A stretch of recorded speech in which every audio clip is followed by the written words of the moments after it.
Ladies and gentlemen, could you imagine riding in an underground vacuum tube with 600 miles per hour? You might think this is science fiction, but my next guest already experienced it. Josh Giegel is the co-founder of Virgin Hyperloop and made a test drive last fall in the desert of Nevada. I'm very pleased that you're with us from Los Angeles. And the Hyperloop could become the transport system of the future, and Josh Giegel, Chief of Technology, is confident that this system will move passengers and cargo in the near future.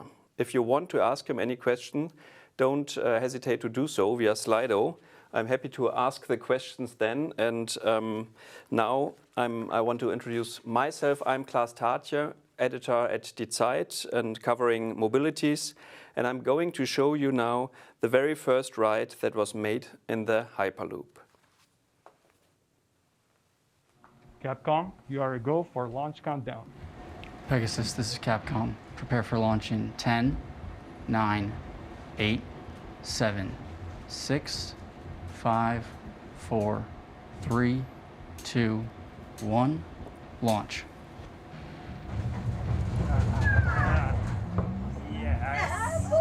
Yes! That was Give so me peak good. speed, baby. Give me peak speed. That was awesome. Oh my God.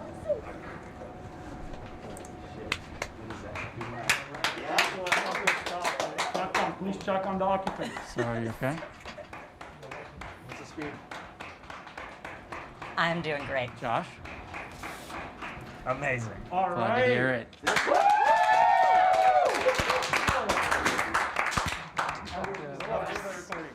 Yes! Josh, was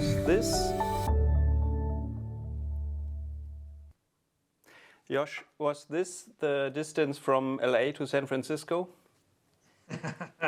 No, it was just at our Las Vegas test track. So we developed a test site outside of Las Vegas, and that was about 500 meters long. So it was a short test. It was only 15 seconds, but I wish it was that quick to go from San Francisco to Los Angeles. Yep. But how did the ride feel?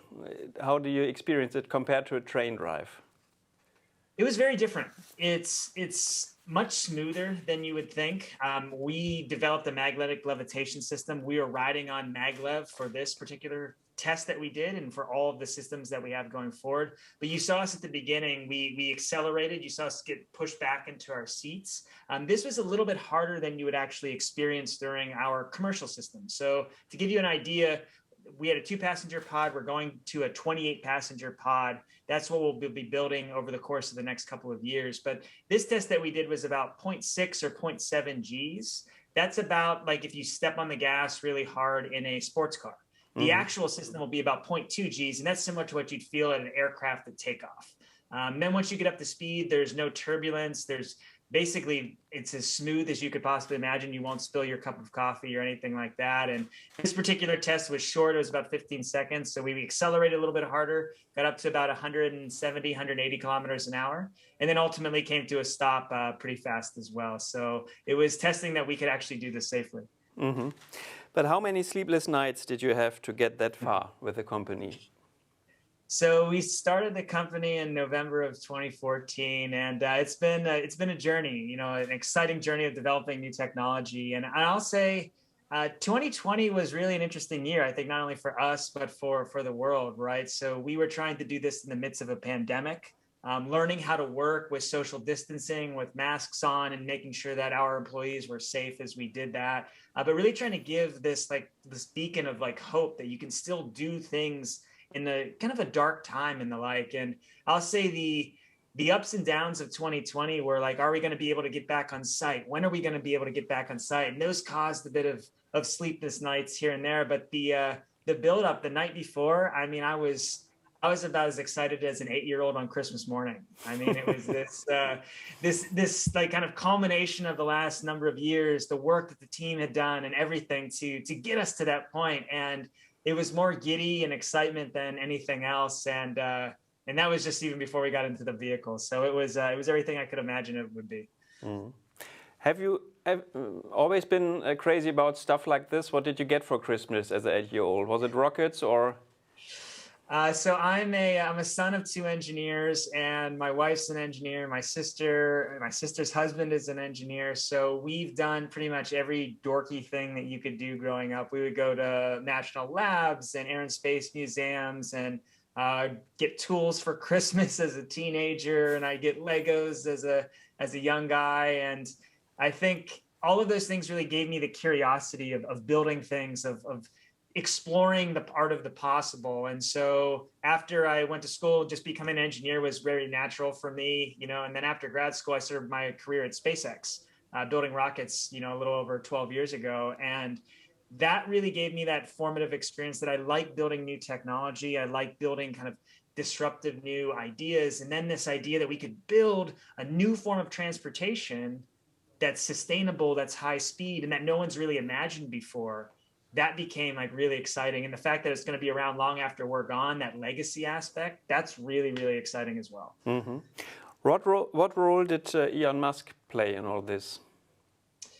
So Elon had put out a white paper in 2013 talking about this idea of kind of tube-based transportation, where inside of the tube, it's a low pressure, you can go up to a high speed. And that concept had been around for quite some time, but he kind of repopularized it in 2013 and kind of put it out to the idea sphere, so to speak. And what I saw in that paper was kind of the technology in that paper really wouldn't work. It wouldn't close from an economic point of view and from a technological point of view. But the opportunity to really reinvent the way that we conceived of high-speed mass transit, that's what got me pretty excited. So I'd say he kind of started the thought process, put it out there, kind of incubated the idea, and then allowed companies like ours to start and really take up that mantle, innovate and create the next versions of this to be able to scale this to the mass market. So I definitely helped get it along. I worked for Elon at SpaceX before, and so definitely an inspirational guy, and the ability for us to take up that mantle and take it to the next level, I think, has been really exciting. Mm-hmm. And what makes him unique? He's a big thinker, and he's a doer. So the thing I really like, and the thing I've tried to help set our company up about, is showing that a Hyperloop is possible by building it, by building the technology and the like. And so what he's been able to accomplish with SpaceX, with Tesla, those things are really changing people's thoughts about electric vehicles, about rockets that could land. I mean, everybody had seen a rocket go up before, no one had seen one land. And so that idea of showing that this is possible through technology, that's what we've taken here, and have taken a step further by trying to show that Hyperloop is possible by doing tests, by building the technology and showing that it could be safe and showing that it could happen soon. So taking a lot of that ethos and trying to make it, my own and our own here at Virgin Hyperloop. Mm-hmm. And there's another guy who is crazy about it, Richard Branson. How did he get in contact with the company? So after I had left SpaceX, I worked at a small company for about 2 years doing sustainable power generation technology. And I had a brief stint just for a couple of months at Virgin Galactic, which is now the company Virgin Orbit. They were starting the company then. And that's where I first met Richard. And then when I decided to quit there and start this company, they were a little bit bummed, and they were like, "Where are you going?" And I said, I can't tell you where I'm going. And then a couple of years later, in 2017, they came out to the desert to see what we were working on. And obviously with Virgin Galactic, Virgin Atlantic, Virgin Voyages, this I'll say progressive user customer focus, like giving them the next generation, the next benefit of technology, making that accessible to them, is something that Virgin and Richard is all about. And so it's a really natural fit. And so he likes to say he's brought me back into the Virgin family.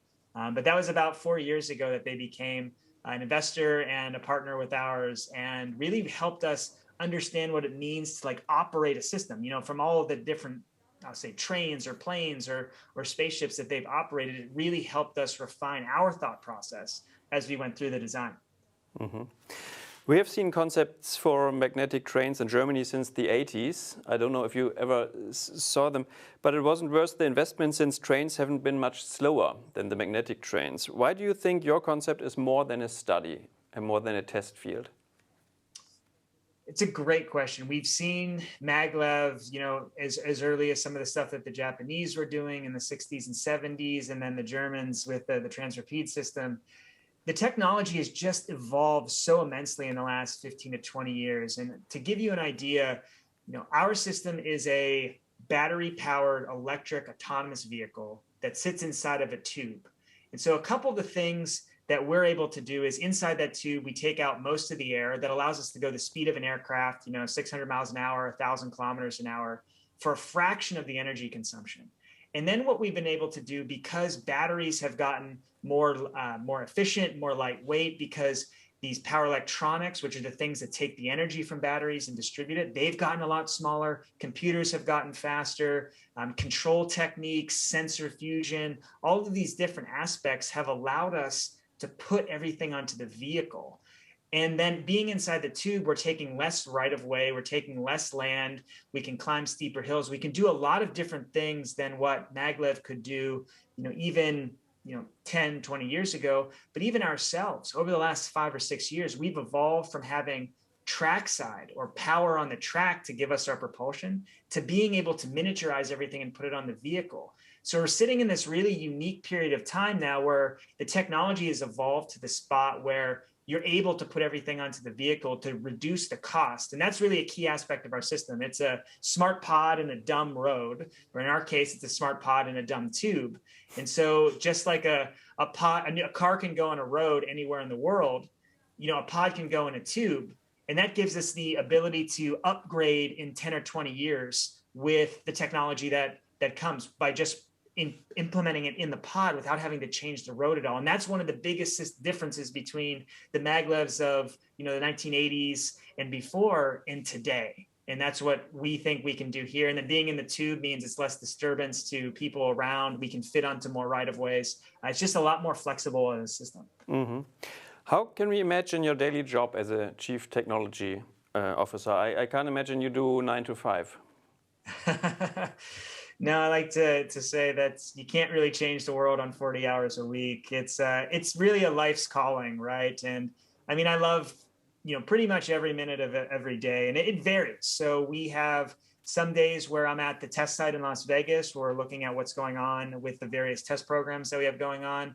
Some days I'm in Los Angeles, I'm doing fundraising activities or doing managerial activities. And then other days I'm on the road, either with customers looking at putting a Hyperloop in place or with investors looking at investing in the company.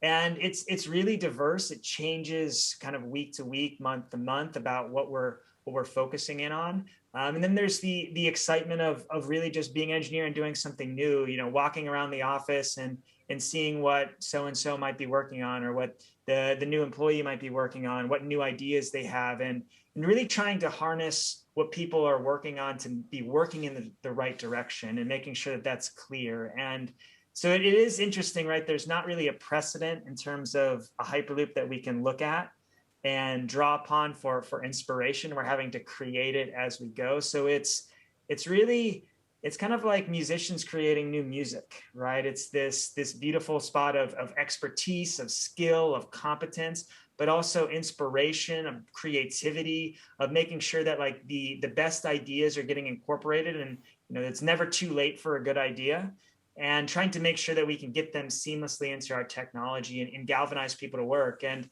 especially over the last year, it's been challenging, right? I like interacting with people physically, and sitting at home and working through Zoom and working through video calls a lot more, I'll say, consistently than I've ever done in the past. That's been a challenge of how do you lead a company? How do you organize and drive the company? So working through that and getting people back into site now safely, which is really, really exciting.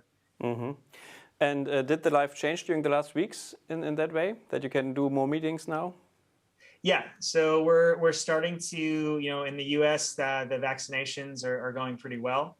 So getting people able to start coming back into the office, being able to see each other. We've had really good protocols, very good track record over the last year with the teams that we have had on site working, of keeping people safe. But it's really kind of changed a lot of things about the way that people want to work, the way that people want to be together. And that's actually one of the more exciting, if you could kind of call it that, opportunities for Hyperloop coming out of 2020, which is we saw a world that had less congestion. We saw a world with less pollution. You know, some of our friends in India could see the Himalayas from Delhi.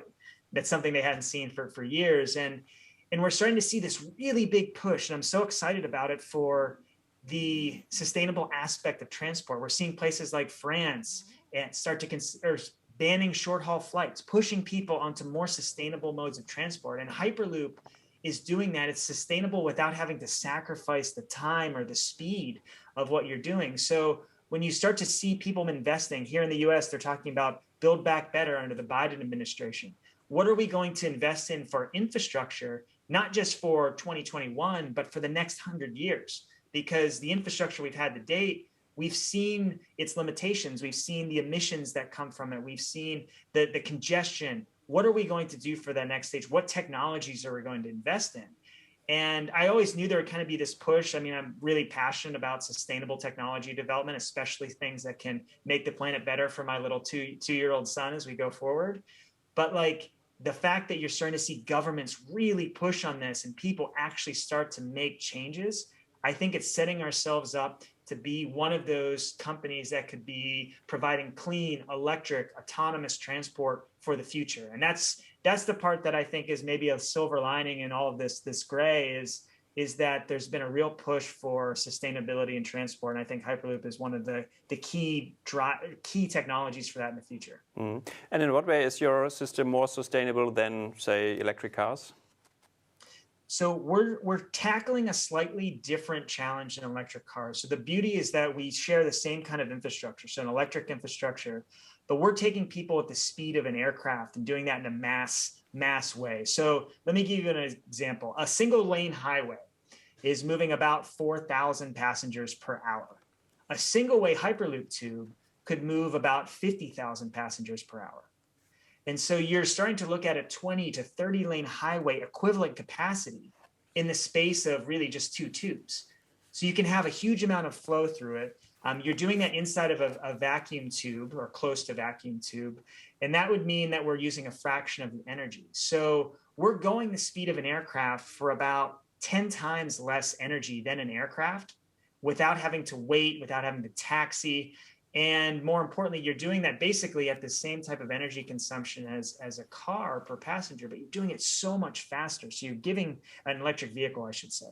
And that's giving you the opportunity to, I'll say, have that best of, you know, the sustainable aspect of electric vehicles, of electrification, but with the convenience of high speed, with the convenience of not having to wait and go directly to your destination. So it's combining the best of both worlds. Mm-hmm. Did you identify roads where you could construct the Hyperloop? Yeah, so we've been looking at a number of places around the world, from US to Europe to the Middle East to India. And the ones that we see as really the first mover type of projects are where the connection doesn't exist yet. So where they're looking to build new types of connection, whether it's in the Middle East, where they don't have a high-speed rail infrastructure, or here in places in the US or places in Europe where they're looking to put in a new high-speed connection. What are they going to do? And that's where we're seeing a lot of traction. The second type is where the systems are already at capacity. So for example, in India, between Mumbai and Pune, which is about 120 kilometers, that's about a 4 or 5 hour car ride right now. There is a train, it's pretty slow, and they're just saturated. And so if you put a Hyperloop in there, you can get more capacity on this line. You could do that journey in about 20 minutes, 25 minutes. And you could do that for approximately the same cost to the end user for ticket prices, I would say. And that gives you the opportunity to really get new capacity. And those are the areas we think could be the first types of projects where you're looking at adding more capacity to an existing line or trying to build new infrastructure in the first place. What about the seaport in Hamburg? So our largest investor to date is a company called DP World, Dubai Ports. So they own about 75 ports around the world.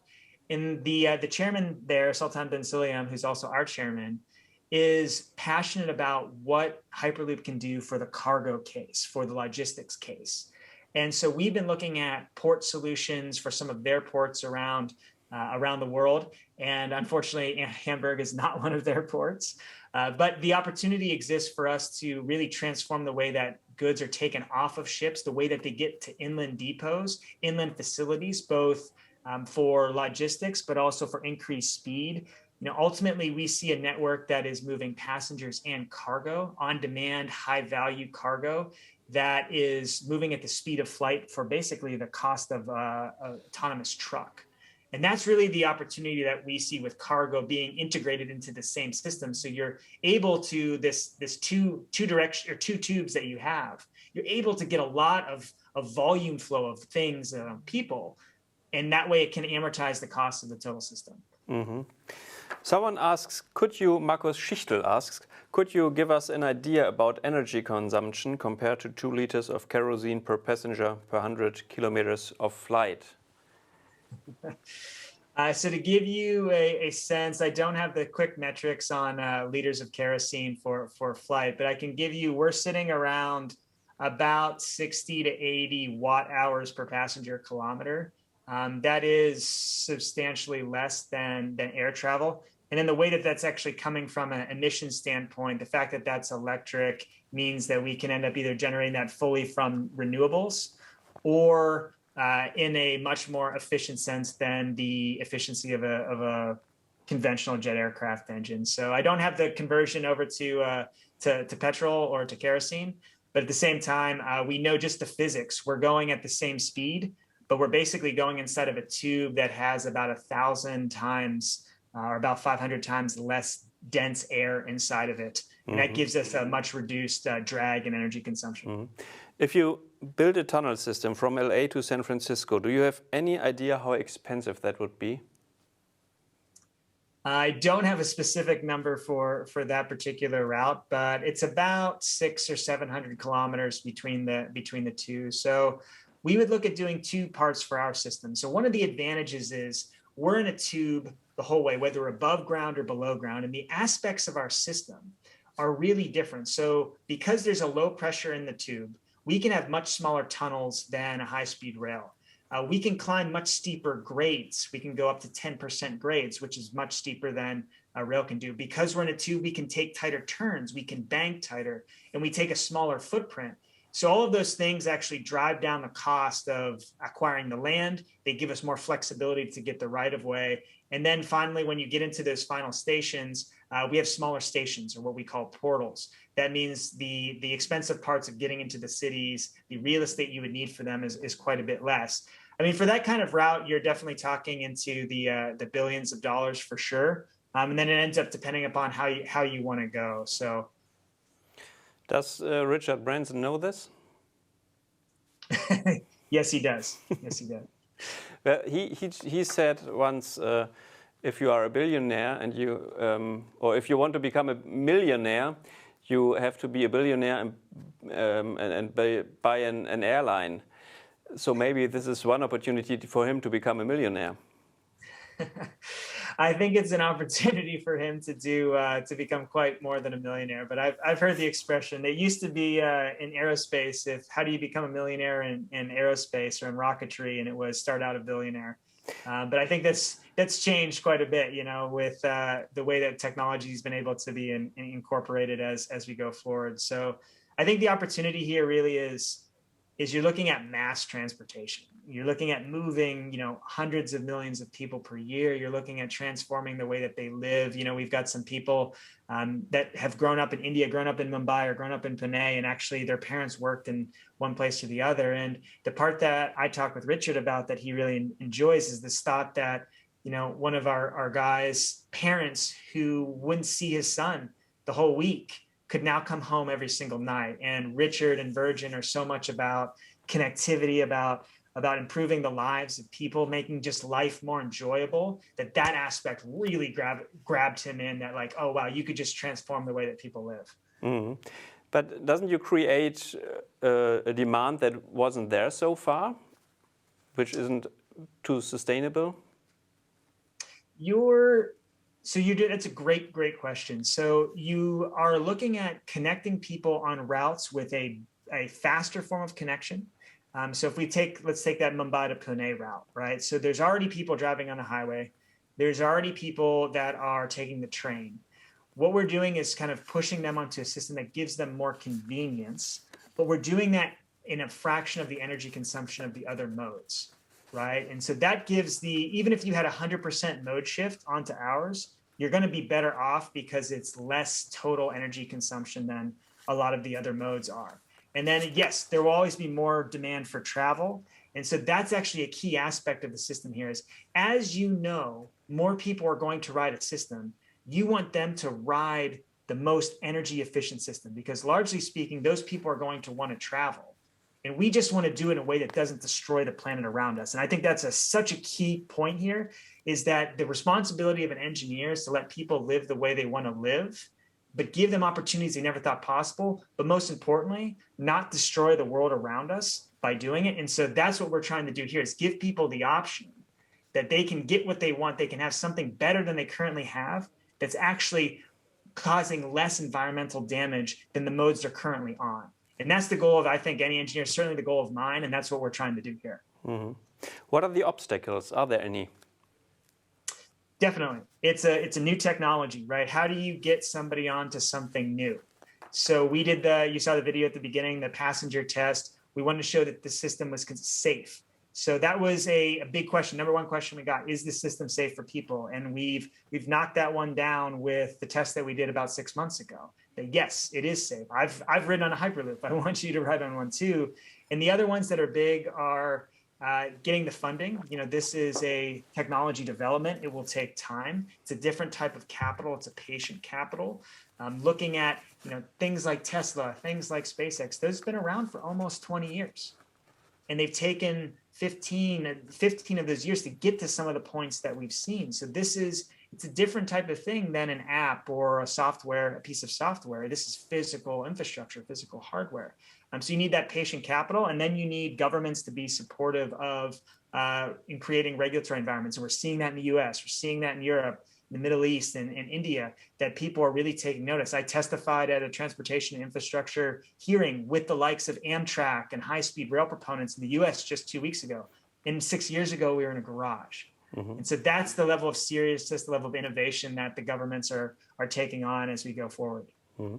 Airlines can fly wherever they want. If you construct tunnels, you can't change the routes. Is the inflexibility of the system a disadvantage for the future?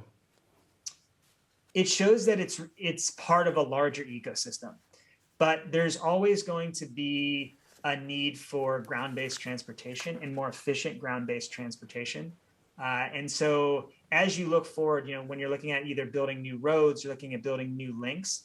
Yes, you could view that as maybe a limitation of the system, but you're also looking at a high capacity system. To give you an idea, that Mumbai to Pune route, we're moving about 150 million passengers a year. That's an A320 taking off every 45 seconds, right? So that's a lot of volume just on that one route alone. So yes, those airports go to all places all over the world, but just on that one route alone, you have a tremendous amount of volume. And to the earlier question, you want to push them into a sustainable form of transportation, a fast mode of transportation, without the waiting time, without stopping at every place along the way.